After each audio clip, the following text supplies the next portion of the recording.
Il-proġett tal-Barbaġġan daħal fl-aħħar fażi tiegħu hekk kif numru ta' frieħ tal-Barbaġġan bdew il-proċess biex jinħarġu fis-selvaġġ. Dan tħabbar fir-razzett tal-bal fil-Buskett fejn ġie ffirmat ukoll ftehim bil-qbil dwar l-immaniġġjar ta' dan ir-razzett jiġi estiż u jibqa' jiġi amministrat mill-Federazzjoni Kaċċaturi Nassaba Konservazzjonisti. Preżenti għall-iffirmar ta' dan il-ftehim kien hemm il-Ministru għall-Ambjent Aron Farrugia li spjega kif l-iskop ta' dan il-proġett huwa li l-Barbaġġan jerġa' jiġi introdott fl-ambjent f'Malta u f'Għawdex. Il-konservazzjoni tal-ambjent naturali Malti u l-preservazzjoni tal-biodiversità huma l-ikbar żewġ pilastri fl-ekosistema ta' pajjiżna.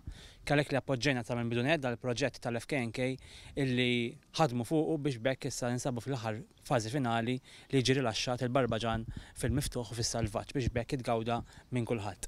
Il-President tal-FKNK Lukas Mikallef qal li dan mhuwiex l-uniku proġett ta' konservazzjoni li qed taħdem fuqu din l-għaqda. Fost proġetti ta' konservazzjoni li għandna l-mixkla ta' siġar u boċell indiġeni kif ukoll